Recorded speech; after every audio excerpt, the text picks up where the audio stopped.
Alright guys, sp hybridization, right? You got your s orbital and you got your p orbital, they hybridize, fun stuff. Alright, where does this happen? This occurs in the second row of atoms, elements. Lithium, beryllium, boron, carbon, nitrogen, oxygen, fluorine, and also, about to add neon, but neon's unreactive. sp hybridization occurs because the orbitals are compact and closer together. Because the orbitals are compact and closer together, they will push on electrons more. Right? Makes sense? If you have NH3, for example, you have nitrogen, and all this refers to the valence electrons. So remember, nitrogen has 5 valence electrons, which means that when it bonds with 3 other hydrogens, you get 3 that contribute to bonding with the hydrogens, and then you get 2 up here, and you have these 2, these 2 other anti-bonding spaces. The point is here, because this is compact, electrons are closer together, and they'll push on each other. These guys, they have a repulsive force between these electrons, and it's a tight conformation. So these are about 109 degrees, something like that, about 109 degrees. Because electron repulsion is more important in smaller orbitals, you will get sp hybridization to free that up. In addition, this occurs in the second row of elements because the energy difference between S2 and SP is smaller than the energy difference between 3s and 3p. So this is more energetically favorable.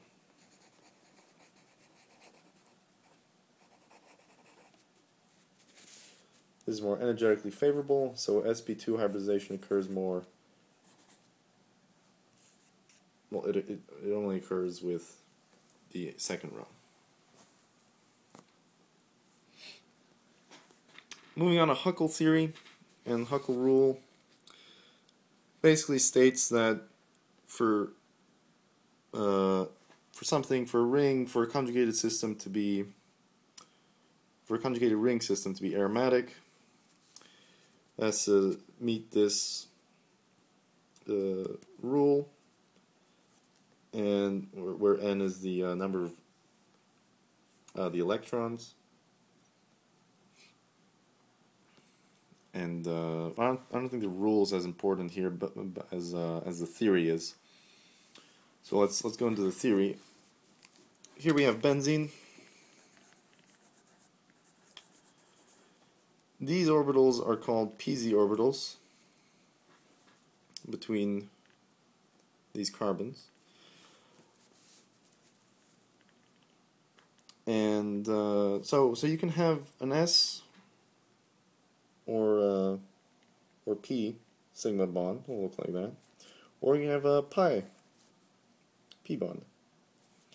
Plane of symmetry again through the bond, z-axis.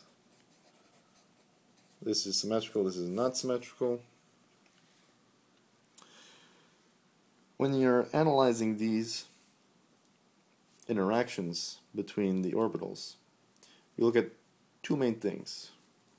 1, the resonance integral, and 2, the overlap integral. So, does this look familiar? Well, it should. This is akin to the variational principle. The resonance integral gives you beta if the I and J atoms are directly sigma bonded. It gives you 0 if the I and J atoms are non-bonded. So, let's say, okay, so looking back at this, let's say that's an I carbon, That's a J carbon. These two are directly bonded, right? Directly bonded, I and J. That means when we take this resonance integral of I and J, d tau, we will get beta. That makes sense? And if I and J are non-bonded, so let's do a new J.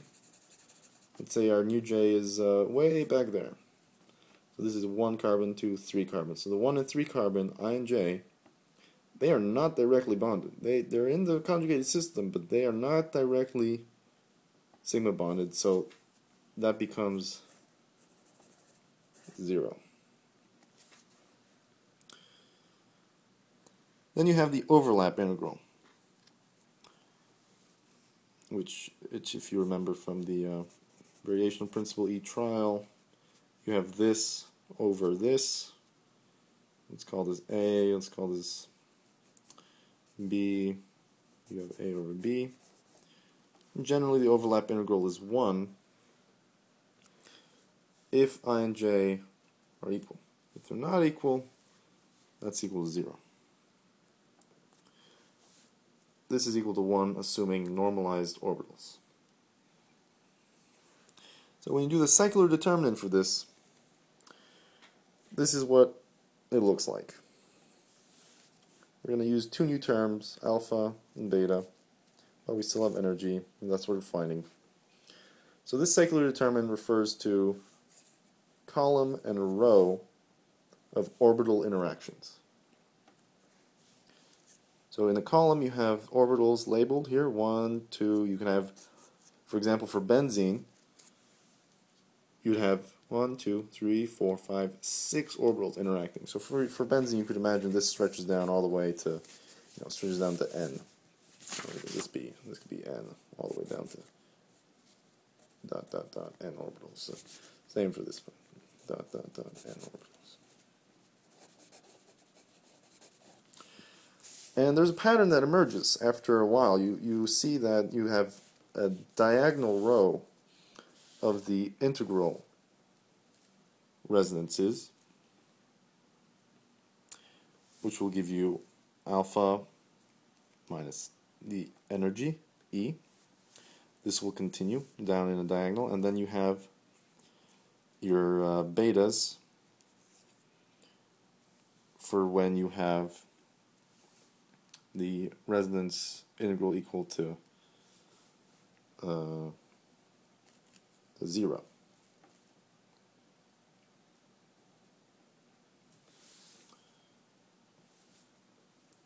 An example, so that was a 2 by 2. So you can have, this is what a sample 2 by 2 will look like. If you had 2 atoms here, you will get x1, 1x. This is what your secular determinant will come out to be, and then you solve for your E, your lowest E. If you had 3 atoms, it would look like this.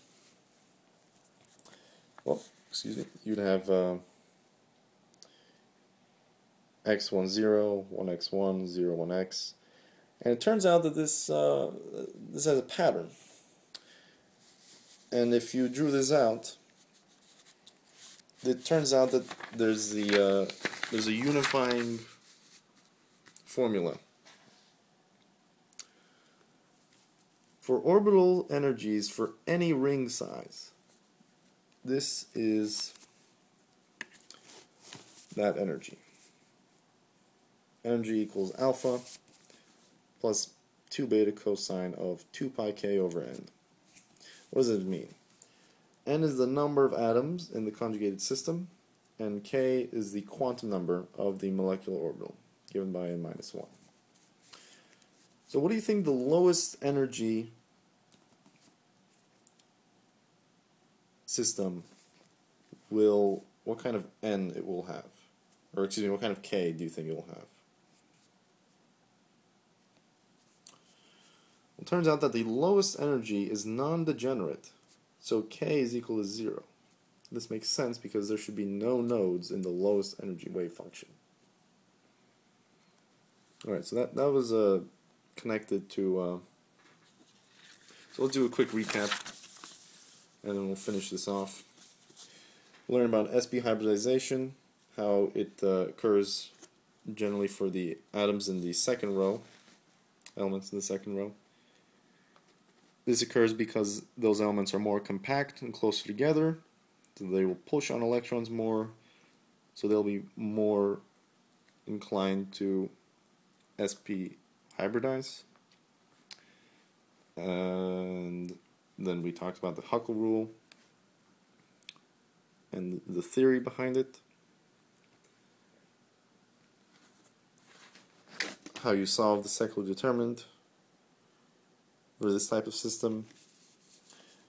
And it turns out that for any conjugated ring system, there's a general unifying equation for the orbital energies of any ring size, where n is the number of atoms in the ring system and k is that number minus 1, so the quantum number of the molecular orbital.